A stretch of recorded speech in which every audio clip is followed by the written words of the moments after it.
नमस्कार, चैनल खबर तक में आपका स्वागत है। चैनल खबर तक के सभी दर्शकों को नववर्ष की हार्दिक शुभकामनाएं। मैं श्रीलता यादव और अब नजर डालते हैं आज की प्रमुख खबरों पर। अंग्रेजी नववर्ष की पूर्व संध्या पर भारतीय संस्कृति को कायम रखते हुए सनातन धर्म से जुड़े अनेक कार्यक्रमों का आयोजन अलवर शहर में किया गया।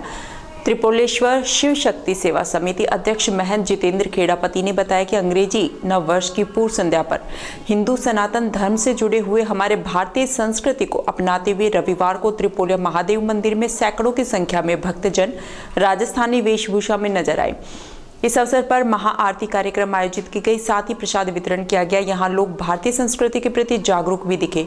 सभी को अपनी संस्कृति को कायम रखते हुए हिंदू धर्म के कार्यक्रमों से जुड़ते हुए चलते रहना है। अध्यक्ष ने बताया कि सोमवार को रात्रि 8 बजे से 10:30 बजे तक रामधुनी भजन सत्संग का कार्यक्रम किया जाएगा। इस दौरान भक्तों को दूध का प्रसाद निरंतर वितरित किया जाएगा। जय श्री राम, जय भोलेनाथ की। आज 31 दिसंबर को बाबा त्रिपोलेश्वर नाथ की त्रिपोलेश्वर शिव शक्ति सेवा समिति के तत्वाधान में हमारी भारतीय संस्कृति को आगे ले जाने के उद्देश्य और हमारी जो भारतीय संस्कृति है उसकी वेशभूषा और हमारे जो सनातन धर्म के जो नियम हैं उनमें उनको लेकर हमारी आने वाली पीढ़ी हमारे कार्यक्रमों से जुड़े, हमारे धार्मिक जो स्थान हैं उनसे जुड़े और हिंदुत्व से जुड़े। इस उद्देश्य से आज त्रिपोलेश्वर नाथ महादेव में महाआरती और कल रामधुनी का कार्यक्रम आप सभी सहपरिवार सादर आमंत्रित हैं। जैसा कि आपने देखा, आज सैकड़ों की संख्या में राजस्थानी परिवेश में सजकर बाबा के भक्तों ने बाबा त्रिपोलेश्वर नाथ की महाआरती की है। इसी प्रकार आने वाले समय में हम हमारी आने वाली पीढ़ी को ये संदेश देते हुए कि हमारी जो पहचान है वो भारतीय संस्कृति है और हमारी संस्कृति को हम नहीं भूलें। हमारी संस्कृति के अनुरूप बोली, पहनावा और व्यवहार कुशलता बनाए रखें। सभी का मंगल हो, सभी स्वस्थ रहें, सुखी रहें। जय श्री राम। अलवर जिले में इस समय मौसम का मिजाज बदला हुआ है। नए साल की शुरुआत से ही सर्दी अपने तीखे तेवर दिखा रही है। हाड़ कपाती ठंड ने अपना रंग दिखाना शुरू कर दिया है। इस बदलते मौसम ने बच्चों और बुजुर्गों को अपनी चपेट में ले लिया है, जिसके चलते अलवर के शिशु जिला अस्पताल में रोजाना 500 से अधिक नौनिहालों का इलाज कराने परिजन पहुंच रहे हैं। बच्चों में सर्दी, खांसी, बुखार, जुकाम की समस्या देखी जा रही है। ऐसे में डॉक्टर बच्चों और बुजुर्गों को एहतियात बरतने की सलाह दे रहे हैं। वहीं खान-पान और अपने आसपास के वातावरण को दूषित होने से बचाने की सलाह दी है। हालांकि अस्पताल में गंभीर हालत में नौनिहालों की संख्या बेहद कम है। शिशु अस्पताल के सीनियर डॉक्टर ने बताया कि सामान्य रूप से सर्दी के मौसम में जो बीमारियां होती हैं वहीं बच्चों में देखी जा रही हैं। बच्चों का शरीर छोटा है और इम्यूनिटी भी कम होती है। टेम्परेचर में जो उतार चढ़ाव होता है इसका प्रतिकूल असर इन पर होता है। बच्चों को सर्दी में गर्म कपड़े पहनना चाहिए और उन्हें ठंडी हवा से बचना चाहिए। उन्होंने कहा कि बुजुर्ग और बच्चे एक समान होते हैं। इस तरह के मौसम का असर बुजुर्गों और बच्चों पर ज्यादा होता है। वैसे भी मौसम पीक का है तो इससे बच्चे भी प्रभावित हो रहे हैं। हमारा सर्दी से जो बच्चे को जो तकलीफ होते हैं उनका भी आउटडोर बढ़ गया है। बच्चे ये कि थोड़ा सुबह के टाइम ना आके जब धूप निकल जाती है दोपहर के टाइम जा जाते हैं। इस समय जो ठंड से निमोनिया हो जाता है, विंटर डायरिया हो जाता है, उसके बहुत सारे बच्चे आ रहे हैं। ठंड से लोगों को पसलियाँ भी चल रही है, खांसी हो रही है, जुकाम हो रहा है, रनिंग नोज है, कुछ को विंटर डायरिया भी हो रहा है। कुछ लंबे समय तक एक्सपोज से कोल्ड होने के कारण उनको बुखार भी आ रहा है ठंड में, और खाना पीना भी कुछ बच्चों ने छोड़ देते हैं इस मौसम में। तो मेरा इसमें यही सुझाव है कि जितने से ज़्यादा हो सके बच्चों को ठंडे वातावरण से बचा के रखें, पूरी ढंग से बच्चे को कवर रख के रखें। विशेष रूप से छोटे नवजात बच्चे हैं जिनका वजन 2 किलो से कम है या 2 किलो के आसपास है, वो कोल्ड को ज़्यादा एक्सपोज नहीं हो, क्योंकि वो कोल्ड के प्रति ज़्यादा सेंसिटिव होते हैं। वो उनको कम तापमान उनके जीवन के लिए खतरा बन जाता है। वो क्योंकि बहुत सारी स्टडियों में ये पाया गया है कि जो नवजात बच्चे जो कम वजन के होते हैं, जितना ज़्यादा कम वजन होगा वो हाइपोथर्मिया के प्रति ज़्यादा ससेप्टेबल होता है। और नवजात बच्चों में, छोटे बच्चों में, 28 दिन तक के बच्चों में जो जितना कमजोर बच्चा होता है उसमें सबसे बड़ा किलर है वो हाइपोथर्मिया यानी कि ठंड है। तो ठंड से बचाने के लिए पूरे शरीर को ढक के रखें, टोपी पहना के रखें, क्योंकि सिर का बड़ा सरफेस एरिया होता है तो वहाँ से सबसे ज़्यादा हीट लॉस होता है।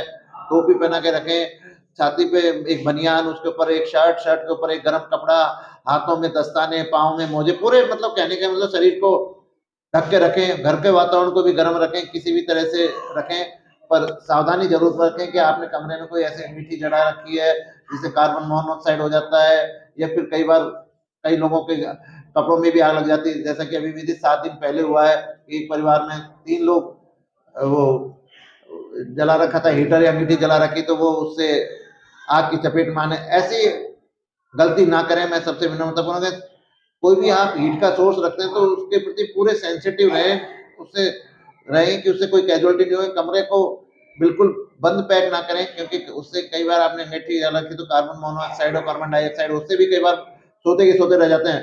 ठंड के डर के मारे पूरे कमरे को 100% पैक कर देते हैं और उसके फिर अंगीठी जला देते हैं, तो फिर उसमें ऑक्सीजन की कमी हो जाती है और वो जहरीली गैस से सोते के सोते रह जाते हैं, पता ही नहीं लगता लोगों को।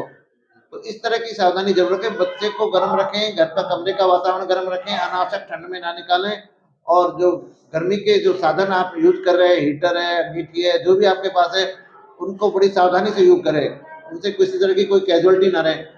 कमरे में वेंटिलेशन का प्रॉपर ध्यान रखें और बच्चों के न्यूट्रिशन, बच्चे में लक्षण किसी तरह के दिखते हाँ, हैं तो वही मैं निवेदन कर रहा हूँ कि बच्चों में यदि ठंड के लक्षण है, पसली चल रही है, दूध नहीं पी रहा है, सांस तेज लग रही है, ठंड के कारण दस्त भी हो जाते हैं, कुछ लोगों को खांसी है, जुकाम है, बुखार भी आ जाता है, तो तुरंत पूरे राजस्थान में मुझे ये कहते हुए गर्व महसूस हो रहा है कि अलवर जिले का शिशु चिकित्सालय है, जहाँ 24 घंटे बच्चों के डॉक्टर रहते हैं, 24/7। रात को आप 3 बजे आएंगे, आपकी सेवा में बच्चे का डॉक्टर उपलब्ध है।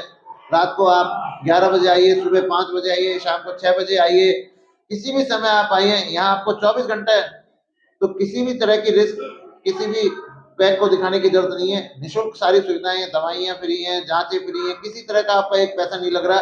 24/7 आपकी सेवा के लिए हम तत्पर हैं। आपको जब भी बच्चा लगे अनकंफर्टेबल कि दूध नहीं पी रहा है, ठंडा पड़ रहा है, हाथ पाँव नीला पड़ रहा है, पेशाब गए बहुत दिन हो गए, बिल्कुल सुस्त पड़ा है, किसी भी तरह की कोई भी तरह की आपको असुविधा लगे, बच्चा असामान्य लगे मोटे रूप से जिसे कहना, तो तुरंत बच्चों को डॉक्टर को दिखाइए। एग्रीकल्चर सुपरवाइजर भर्ती में फेल होने पर तनाव होने के कारण नारायणपुर के 20 साल के छात्र की संदिग्ध मौत हो गई। परिजनों ने कहा कि मौत के कारणों का पता नहीं चला है, लेकिन छात्र खेत में गंभीर हालत में मिला, उसके बाद उसने अस्पताल में दम तोड़ दिया। परिजनों को यह भी शक है कि भर्ती में फेल होने के बाद से छात्र निराश था। अब मामले की पूरी जांच के बाद ही सच्चाई का पता चल सकेगा। जानकारी के अनुसार नारायणपुर थाना क्षेत्र के चांदपुर गाँव में 20 वर्षीय छात्र लोकेश छिपी पुत्र मुरारी लाल ग्रेजुएशन करने के बाद एग्रीकल्चर सुपरवाइजर की तैयारी कर रहा था। इस परीक्षा का परिणाम करीब 2 महीने पहले आया था। उस भर्ती में लोकेश केवल 8 नंबर से रह गया था, जिसके कारण वह तनाव में था। साल के आखिरी दिन खेत पर वह गंभीर हालत में मिला। ऐसा लगता है कि वह एग्रीकल्चर की दवाओं के बारे में जानता था। कुछ काम करते हुए दवा का असर हो गया या उसने दवा का सेवन कर लिया हो, अभी इसकी पुष्टि नहीं हो सकी है। छात्र के परिजन उसे अस्पताल लेकर आए, जहां इलाज के दौरान उसकी मौत हो गई। लोकेश के पिता मुरारी लाल प्राइवेट क्लिनिक चलाते हैं। एग्रीकल्चर का स्टूडेंट था, भी था इसका। तो अब एग्रीकल्चर का स्टूडेंट था तो ये कई जगह जाता था ये दवाइयाँ देने, तो यही काम था इसका। पता नहीं इसके दवाई कोई चढ़ी है, क्या हुआ क्या नहीं है, क्या बेहोश हो गया। फिर आपको कहाँ मिला ये घर आ गया था ये जी, थोड़ा नशे रूप में हो गया था इसके। घर आया बस, फिर इसको हॉस्पिटल लेके गए। कुछ बीमार भी चल रहा था एक पहले। कोई पढ़ाई की बात आ रही थी इसमें, क्या कोई पढ़ाई का मामला है क्या? पढ़ाई की तो ऐसी कोई बात नहीं, टैलेंटेड बच्चा था ये तो। पढ़ाई वढ़ाई क्या नाम था मृतक का? लोकेश कुमार। केंद्र सरकार द्वारा लाए गए नए कानून बिल के विरोध में अलवर में बस और टैक्सी ड्राइवरों ने हड़ताल प्रदर्शन करना शुरू कर दिया है। अलवर के निजी और सरकारी ड्राइवरों ने बस चलाने से इनकार कर दिया है और निजी बस और टैक्सी ड्राइवर गाड़ियों को खड़ा कर विरोध करने में लगे हुए हैं, जिसके चलते जिला प्रशासन द्वारा सुरक्षा को देखते हुए बसों को भी खड़ा कराया है। वहीं निजी बसों को भी अलग अलग इलाकों में रोका जा रहा है। चालकों का कहना है कि केंद्र सरकार ने नए कानून के तहत सड़क हादसे में मौत होने पर ड्राइवर पर 10 लाख रुपए का जुर्माना और 10 साल की सजा का प्रावधान किया है।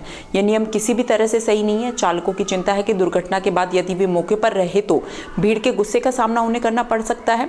इसलिए सरकार को यह बिल वापस लेना होगा, नहीं तो जिले में गाड़ी ड्राइवरों द्वारा चक्का जाम किया जाएगा। वहीं बसों और टैक्सी चालकों ने सुबह से ही चक्का जाम कर दिया और बसों का संचालन नहीं हो पा रहा था। ऐसे में सुबह से ही दूर दराज जाने वाले यात्रियों को भारी परेशानियों का सामना करना पड़ा। यात्री जब बस स्टैंड पहुंचे तो उन्हें पता चला कि आज बसों का संचालन नहीं हो रहा है। सरकारी और निजी बस स्टैंड पर यात्री सुबह से बसों का इंतजार करते हुए दिखाई दिए। साल के पहले दिन दफ्तर और अन्य गंतव्य तक जाने में लोगों को दिक्कतों का सामना करना पड़ा। वहीं बस चालकों का कहना है कि जब तक नए नियमों में संशोधन नहीं किया जाएगा तब तक चक्का जाम रहेगा। मांग ये है कि ये जो समस्या करी है कि 10 लाख और ये चीज़ है जो ड्राइवर उनके लिए जो एक्सीडेंट हो जाता है तो ये फिर कौन भुगतेगा इसको, और ड्राइवर कोई जेल थोड़ी जाएगा। तो आप क्या कर रहे हो? तो इसमें तो हम तो रोड जाम कर रहे हैं इसके लिए, और रोड जाम इसके लिए है तो या तो सरकार को ये वैलिडिटी ये चीज़ की चाहिए कि इंश्योरेंस को ख़त्म किया जाए गाड़ी से, जो चीज़ है तो इंश्योरेंस ख़त्म करो भाई, और नहीं तो फिर जब जेल ही जो भुगतेगा उसमें क्या मतलब है फिर। 10 साल की सजा हम भुगते कि नहीं, 5 रुपए की नौकरी करते हैं।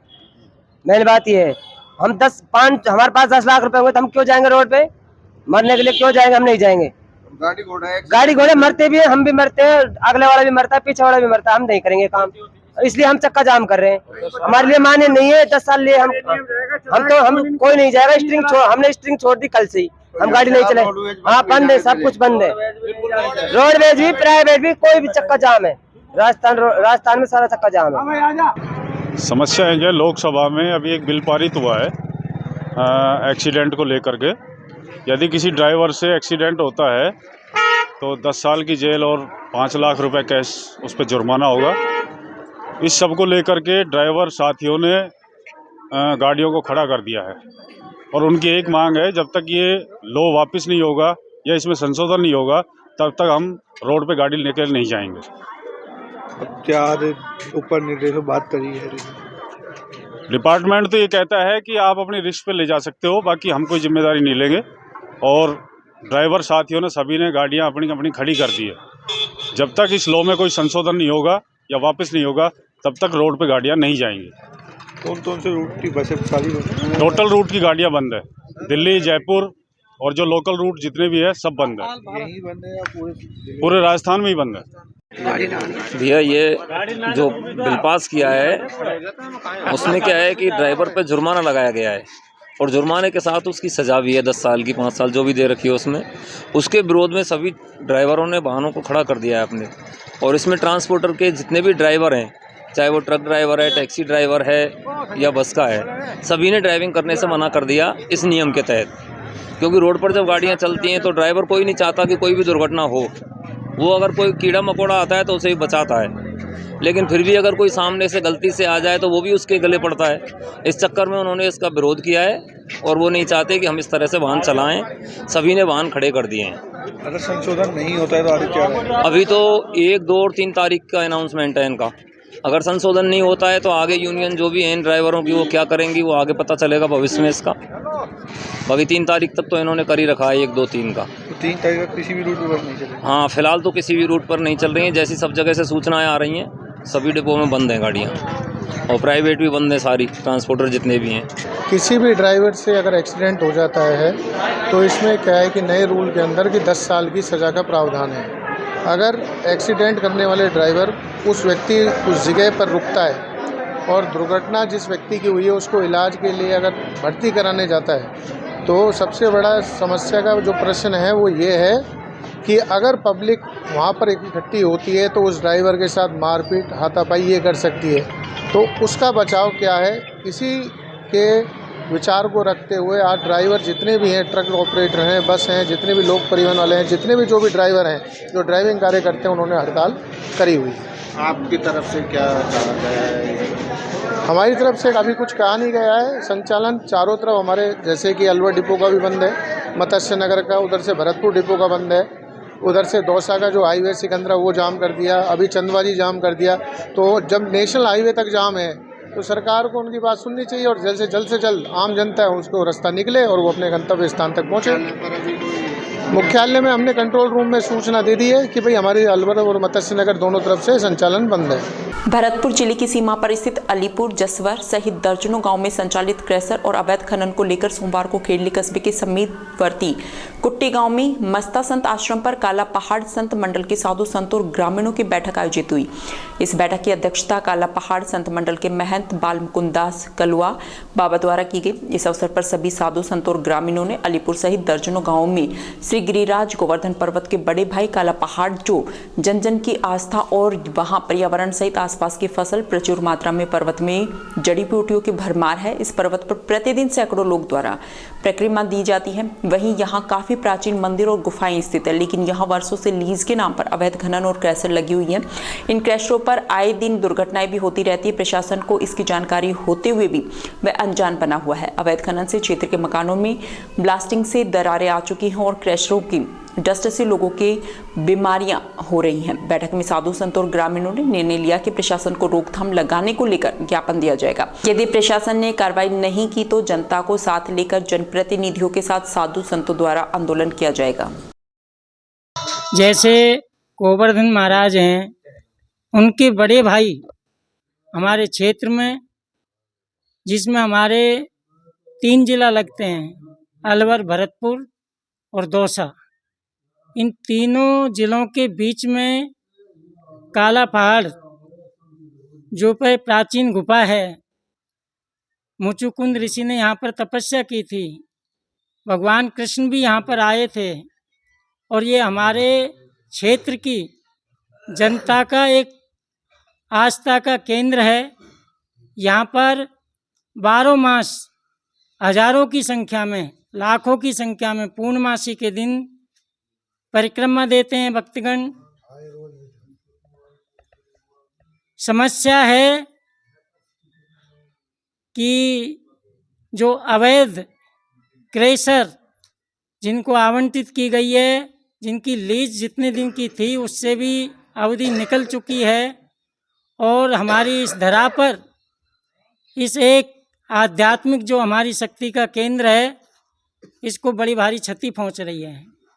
क्षति के अलावा जो हमारी काला पहाड़ की तलहटी में जितनी बस्तियां हैं, जैसे पूंछड़ी पर अलीपुर में एक बहुत प्राचीन मंदिर है मुखारबिंद, उस पर कोई भी महात्मा नहीं रह सकता क्योंकि डस्ट उड़ती है और धीरे धीरे करके हमारा काला पहाड़ का नाम मिटने को जा रहा है। हमारा जो क्षेत्रीय संत समाज का मंडल है वो काला पहाड़ मंडल है, जिनके वर्तमान महंत हमारे पास में श्री कलवा बाबा, जिनको हमने सर्व समाज की सर्वसम्मति से वर्तमान श्री महंत के पद पर बैठाया है। काला पहाड़ मंडल के क्षेत्र में जितने भी काला पहाड़ मंडल के क्षेत्र में जो स्थान आते हैं, 100 से अधिक स्थानों के एक मंडल का ग्रुप है। हम प्रशासन से निवेदन करेंगे, विनती करेंगे, हमारी क्षेत्रीय जनता को साथ में लेकर के अगर इस क्षति को रोक दिया जाए तो ठीक है, नहीं हम उग्र आंदोलन का रूप धारण करेंगे। हमारी संत समाज में इस बात का भारी रोष है। क्या ये जो क्रैशर है जो चल रहे हैं, क्या वो अवैध हैं या किस तरीके से? जो अवैध हैं, जिनको जितना क्षेत्र दिया गया उस क्षेत्र से भी ज़्यादा वो लांघ चुके हैं। जैसे मुखारबिंद पर एक आश्रम है, प्राचीन मंदिर है, उस पर कोई भी संत एक दिन भी नहीं रुक सकता। आगे क्या क्या दुर्घटनाएं होती रहती हैं इन क्रैशरों से? आए दिन सर्वप्रथम दुर्घटना तो यह है कि जो डस्ट उड़ती है, उस डस्ट से एक्सीडेंट के कई घटना हो चुकी हैं। जो बाहर की लेबर आती है उनका भी कईयों की यहाँ पर मृत्यु हो चुकी है और जो पब्लिक है, क्षेत्रीय पब्लिक है, उनकी खेती पर भी इसका बड़ा भारी नुकसान हो रहा है। आगामी क्या क्या योजना आपकी साधु समाज की? आगामी योजना हमारी ये रहेगी कि हम एक गठन बनाएंगे, इसके लिए एक कमेटी नियुक्त करेंगे, क्षेत्रीय जनता गणमान्य व्यक्तियों का साथ लेंगे और जो भी हमारी मदद करेगा, चाहे वो विधायक हो, हम मुख्यमंत्री तक भी पहुंचेंगे इसके लिए। केरली कस्बे के समीप बरौली छार गांव में एक विवाहिता की संदिग्ध परिस्थितियों में मौत हो गई। मिली जानकारी के अनुसार मृतका मंजू मीना ने बरौली छार निवासी सुमंत शर्मा से करीब 8 साल पहले प्रेम विवाह किया था। मंजू और सुमंत की जान पहचान जयपुर कॉलेज में पढ़ाई के दौरान हुई थी। मृतका के एक 5 साल का लड़का और एक 4 साल की लड़की है। सुमंत शर्मा जागरण में पैड बजाने का कार्य करता है। सोमवार को दोनों के बीच में किसी बात को लेकर हल्की फुल्की नोकझोंक हुई थी। इसके बाद सुमंत खेत पर चला गया। खेत से वापस आते समय उसे इस घटना की सूचना मिली। इसके बाद सुमंत शर्मा कमरे पर पहुंचा, जहां उसकी पत्नी लोहे के रॉड से साड़ी का फंदा बनाकर लटकी हुई मिली।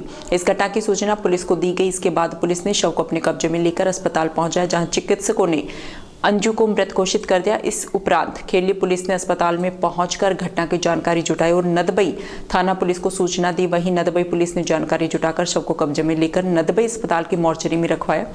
अब पुलिस विवाहिता की मौत के कारणों का पता लगाने में जुटी हुई है।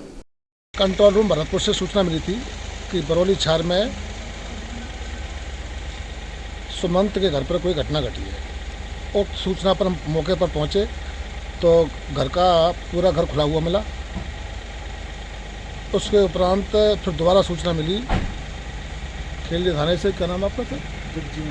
जगजीवन राम जी ने सूचना दी कि बरौली छार की एक लेडीज ने सुसाइड किया है और आप तुरंत हॉस्पिटल खेली पधारे।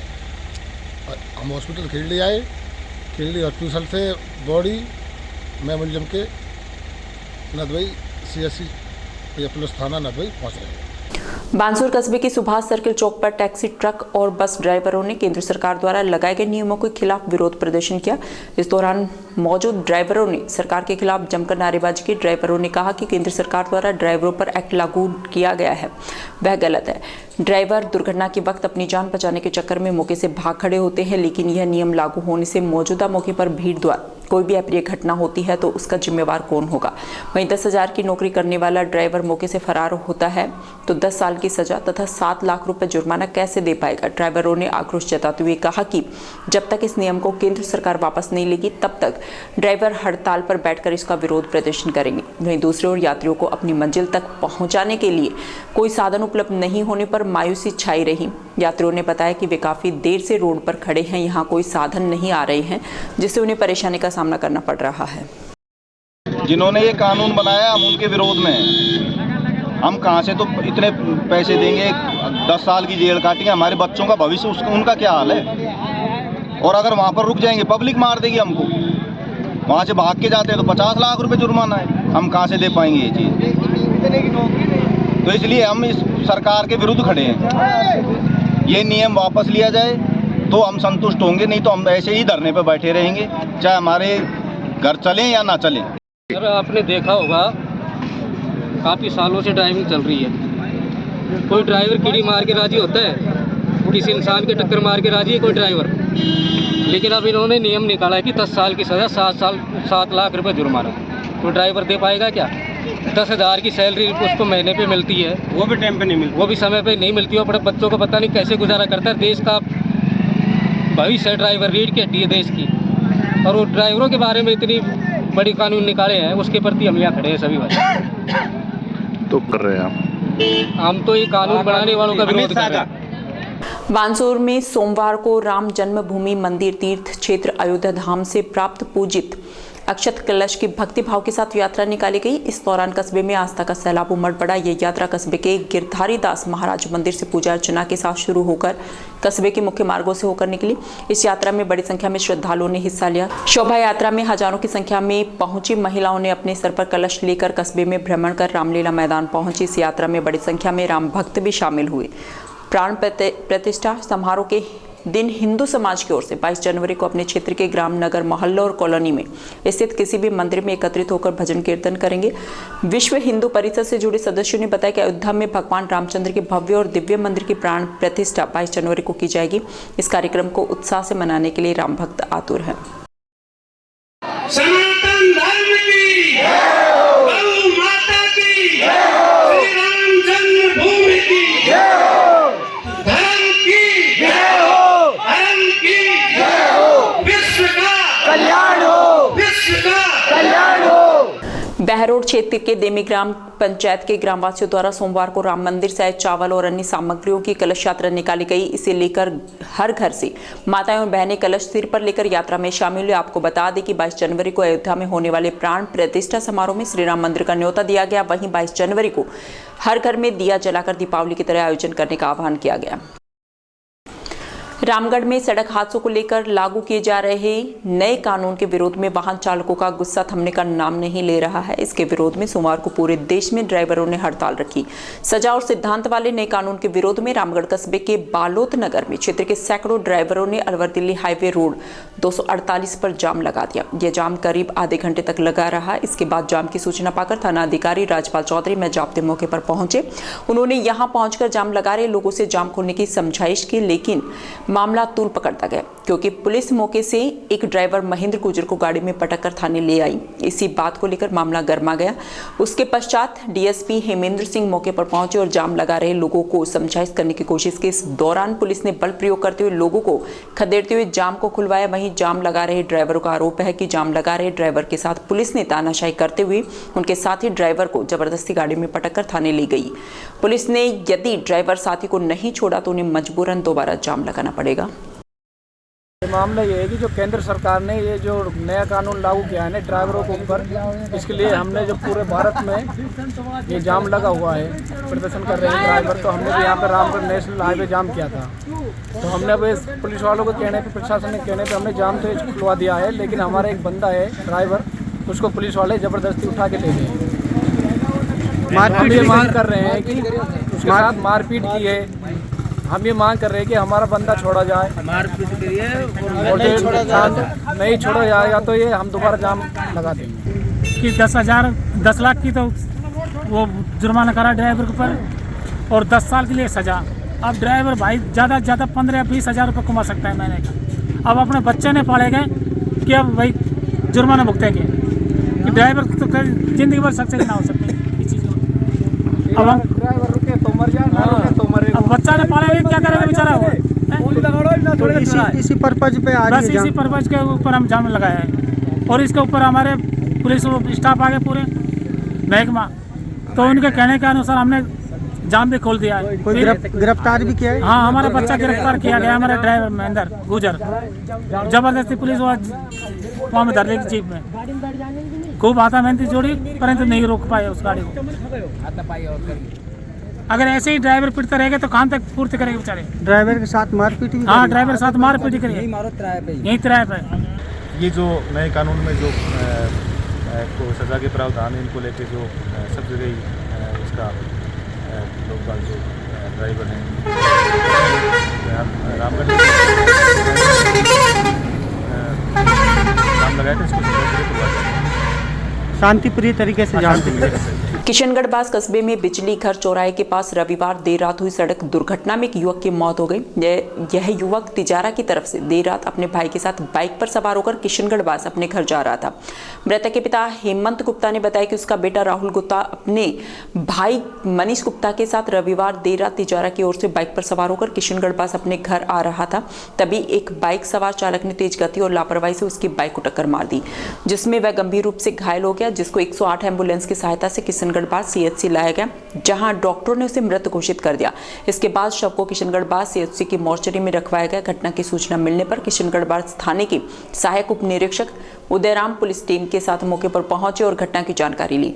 वहीं पुलिस ने सोमवार को मेडिकल टीम द्वारा पोस्टमार्टम करवाकर शव परिजनों को सौंप दिया। मृतक राहुल के भाई मनीष कुमार गुप्ता की ओर से बाइक चालक के विरुद्ध किशनगढ़ बास थाने में मामला दर्ज कराया है। पुलिस ने मामला दर्ज कर जांच शुरू कर दी है। दौसा के मेहंदीपुर बालाजी में मानवता को शर्मसार करने वाली घटना सामने आई है। यहां सड़क किनारे एक नवजात का भ्रूण मिला है। इससे क्षेत्र में सनसनी फैल गई। NH21 पर लंगड़ा बालाजी पर नवजात शिशु का भ्रूण मिलने से यहां ग्रामीणों की भीड़ जमा हो गई। इसके बाद सूचना पर पहुंची बालाजी थाना पुलिस ने भ्रूण कब्जे में लेकर CSC पहुंचाया। इसके बाद मेहंदीपुर बालाजी थाना पुलिस इस मामले की जाँच में जुट गई। खेली कस्बे में बनने वाली गज्जक विदेशों तक जाती है। कस्बे में करीब 100 साल से गज्जक बनाने का कारोबार चल रहा है। यहाँ कारोबारी खुद ही गज्जक बनाते और खुद ही बेचते हैं। या गोल टिकिया की गज्जक बनती है। खेली में मकर संक्रांति पर बड़े बड़े गज्जक के कारखाने चलते हैं। यहाँ गुड़ चीनी की अलग अलग गज्जक बनती है।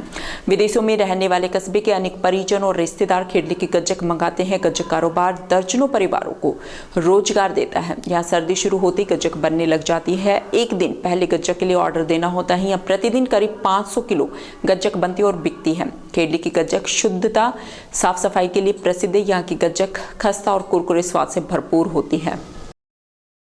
साल से कर रहे हैं और हमारे दादा जो हमारे बाबा हैं जो इसको उन्होंने शुरू किया था आज से करीबन 100 साल पहले, जो हम से कर रहे हैं इसको।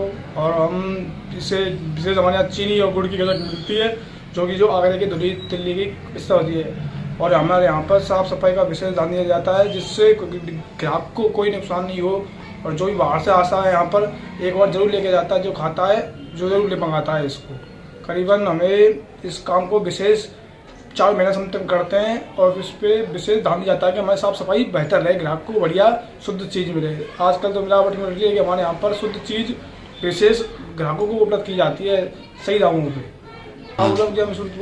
जो खेडली के जो गजक है बहुत फेमस गजक है, जो यहाँ पर जो आता है जो उसको लेके जाता है, और ये हमारी सप्लाई जो विदेशों तक है। एक जो नाते रिश्तेदार आते हैं एक बार ले जाते हैं और इसको बहुत अच्छी लगती है खाने में भी। हम इसे खुद बनाते हैं और खुद सप्लाई करते हैं, जो ग्राहक यहाँ से हमारे हाथ से आते हैं वो बाहर ले जाते हैं इनको। खैरतल थाना परिसर के ग्राउंड में 31 दिसंबर को हुए वॉलीबॉल मैच में 5 टीमों ने भाग लिया। ये मैच दोपहर 2 बजे से रात्रि 8 बजे तक खेले गए। विजेता टीम को 3100 रुपए का पुरस्कार दिया गया। इस मौके पर पूर्व थानाधिकारी अंकेश कुमार, राजेश शर्मा उर्फ लखन, गिरिराज सांवरिया, दीपचंद लोटा, सिंबू दयाल, पीटीआई, गोविंद सोनी, जसराम गुजर, संजय तरुण, सतीश, बलवीर सिंह, देवेंद्र चौधरी सहित अनेक गणमान्य लोग उपस्थित रहे। विराटनगर विधानसभा क्षेत्र में शराब पीकर उत्पात कर रहे व्यक्ति की सूचना देना उस समय भारी पड़ गया जब पुलिस ने शिकायतकर्ता को ही गाड़ी में डालकर ले गए। इस दौरान पुलिस ने उसके साथ मारपीट की जानकारी के अनुसार पापड़ी निवासी भाजपा बूथ अध्यक्ष विनोद शर्मा ने शनिवार रात को मोहल्ले में शराब पीकर उत्पात मचा रहे एक व्यक्ति की थाने में शिकायत की, लेकिन पुलिस मौके पर नहीं पहुंची तो पीड़ित ने मामले की शिकायत पुलिस के हेल्पलाइन नंबर 100 पर कर दी। इसके बाद हरकत में आई थाना पुलिस के 4 पुलिसकर्मी, ड्यूटी ऑफिसर धर्म सिंह गुजर, हेड कांस्टेबल देवी सिंह, देवीलाल और चालक नंद सिंह मौके पर पहुंचे और विनोद शर्मा को पकड़कर गाड़ी में बैठा लिया। आरोप है कि रास्ते में पुलिस ने उसे मारपीट की घटना की सूचना मिलती बड़ी संख्या में भाजपा कार्यकर्ताओं ने थाने पर पहुंचकर पुलिस की कार्यशैली को लेकर विरोध प्रदर्शन किया। इस पर उच्च अधिकारी ने मामले की लीपापोती करते हुए पुलिसकर्मियों को लाइन हाजिर कर दिया। भाजपा कार्यकर्ताओं ने सभी पुलिसकर्मियों के खिलाफ कड़ी कार्रवाई की मांग की है। को सचिन गुजर द्वारा दारू पीकर उत्पात मचा रहा था गांव के अंदर, हमारे पड़ोस के अंदर। तो मैंने पुलिस थाने में फ़ोन किया तो पुलिस थाने वालों ने किसी ने फ़ोन नहीं उठाया मेरा। मैंने 100 नंबर पे कॉल की। 100 नंबर पे कॉल करने के बाद में 4 पुलिस वाले आए। 4 पुलिस वाले आकर सचिन गुजर को तो गिरफ्तार किया नहीं, उनसे तो सलाम कर ली सचिन गुजर से तो, और मेरे को उठा पटक करके गाड़ी में डाल लिए और मेरे को रास्ते में लाकर मारपीट की मेरे साथ। फिर मेरा मेडिकल कराने के लिए हॉस्पिटल के अंदर लेके आए। हॉस्पिटल के अंदर के लेके आए तो कंपाउंडर साहब ने कहा कि मेडिकल करो इसका। तो मेडिकल कराने के लिए कहा तो कंपाउंडर साहब ने कहा कि ये इसका क्या मेडिकल करिए, तो सही है आप दारू पी रखे हो, आपका मेडिकल करवाओ। तो मेडिकल कराने के लिए जब पुलिस वालों को कहा तो वो उन्होंने वहाँ जो भी उनके कागजात थे वहाँ छोड़कर और भाग गए वहाँ से। और फिर हम थाने पहुँचे, थाने में रिपोर्ट दर्ज कराने के लिए गए SHO साहब के पास। तो SHO साहब ने कहा कि वो हमारे पास अभी नहीं आए हैं पुलिस वाले, वो क्या पता कहाँ लापता हो गए, उनकी मेडिकल करवाओ और मेरी भी मेडिकल कराओ। मैंने कहा तो उन्होंने कहा कि वो फरार हैं, अब मेडिकल कराने के लिए मैं कहाँ से लाऊं उनको। तो और मैं रिपोर्ट दर्ज करा कर आ गया तो रिपोर्ट दर्ज नहीं की, कल तक FIR दर्ज नहीं की थी 5 बजे तक। मैं यही चाहता हूँ FIR दर्ज हो और जो भी पुलिसकर्मी पुलिस थाने के अंदर ऐसी हरकतें करते हैं उनको नौकरी से सस्पेंड कर दिया जाए। राजगढ़ में शेखा की बगीची स्थित हनुमान मंदिर पर राजस्थान मिनरल व्यवस्थापक वीरेंद्र दादिच द्वारा हर वर्ष की भांति इस वर्ष भी नववर्ष के उपलक्ष्य में राम रसोई और विशाल भंडारे का आयोजन किया गया।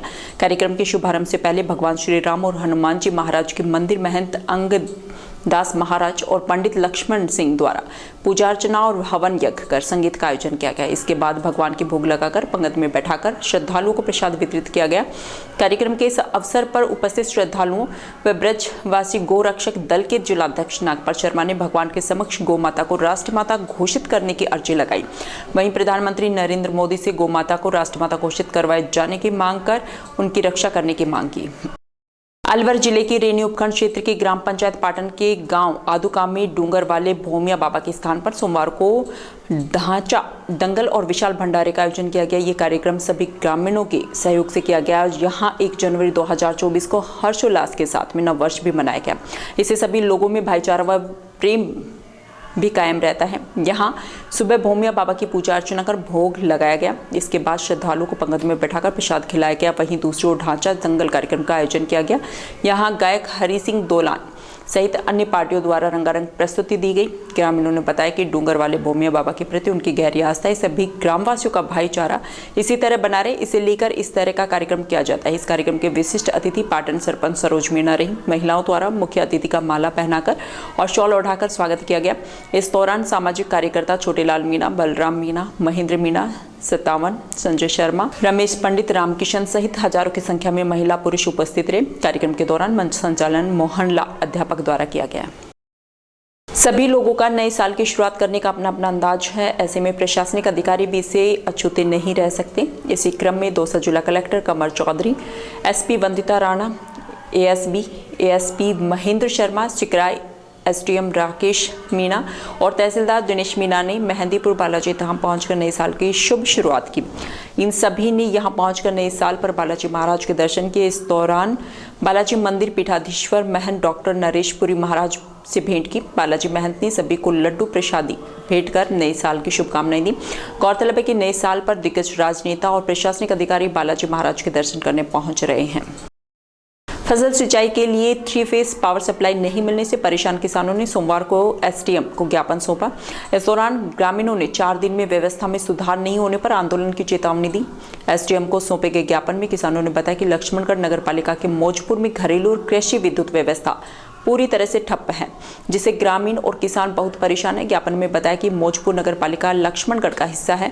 ऐसे में शहरी क्षेत्र होने के चलते मौजपुर को कम से कम 18 से 20 घंटे विद्युत आपूर्ति मिलनी चाहिए, लेकिन विद्युत निगम की मनमानी के चलते केवल 2 से 4 घंटे ही विद्युत आपूर्ति ही मिल रही है, जिससे किसानों की फसल बर्बाद हो रही है। ये सप्लाई भी रात्रि के समय दी जाती है, जिससे इन दिनों पड़ रही भीषण सर्दी में किसानों को खासी परेशानी का सामना करना पड़ता है। ज्ञापन में मौजपुर के रात्रि की जगह दिन में पावर सप्लाई देने की मांग की। वहीं ज्ञापन में किसानों ने सप्लाई बंद होने पर निगम के अधिकारियों व कर्मचारियों से फोन वार्ता करते हैं तो पहली बात वे कॉल नहीं उठाते और अगर कॉल उठा भी लेते हैं तो 33 kV जीएसएस से सप्लाई नहीं होने की बात कहते। ज्ञापन में मौजपुर फीडर को लक्ष्मणगढ़ से जुड़वाने व पावर सप्लाई सुबह से 5 से 10 बजे तक देने तथा दूसरे फीडर की विद्युत आपूर्ति 10 से 4 तक तथा तीसरे फीडर की विद्युत आपूर्ति शाम 4 से 10 बजे देने की मांग की। वहीं 4 दिनों में समस्या का समाधान नहीं होने पर किसानों और ग्रामीणों द्वारा उग्र आंदोलन और चक्का जाम करने की चेतावनी दी गई।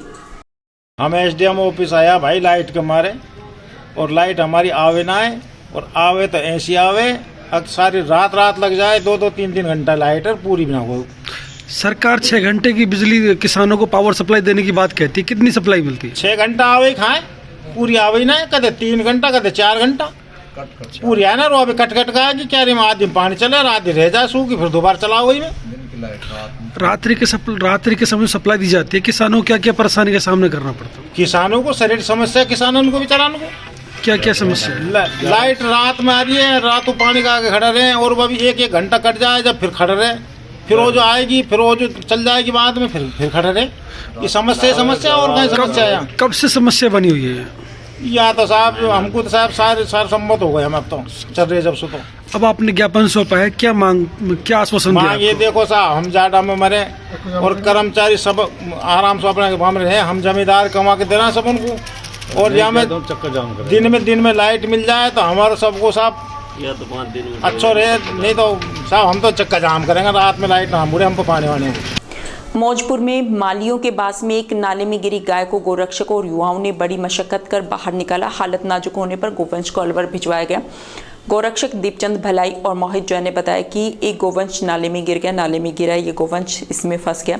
यह गोवंश इस कदर फंसा हुआ था कि वो आगे पीछे घूमने लायक भी नहीं रहा। वहीं नाले में फंसे गोवंश के नाले में फंसे होने की जानकारी लोगों को भी नहीं लगी। ऐसे में लगातार 2 दिन से नाले में फंसने और भीषण सर्दी के चलते गोवंश की हालत खराब हो गई। तीसरे दिन जब लोगों ने इसकी जानकारी ली तो गोरक्षक और युवा मौके पर एकत्रित हुए और घंटों की मशक्कत कर नाले में गिरे गोवंश को बाहर निकाला। इसके बाद गोवंश की हालत नाजुक होने पर उसे एक वाहन से इलाज के लिए अलवर भिजवा दिया। इस दौरान दीपचंद भलाई, सुरेश सैनी, अमित सैनी, विश्वास शर्मा, मोहित जैन सहित अनेक गोरक्षक मौजूद रहे।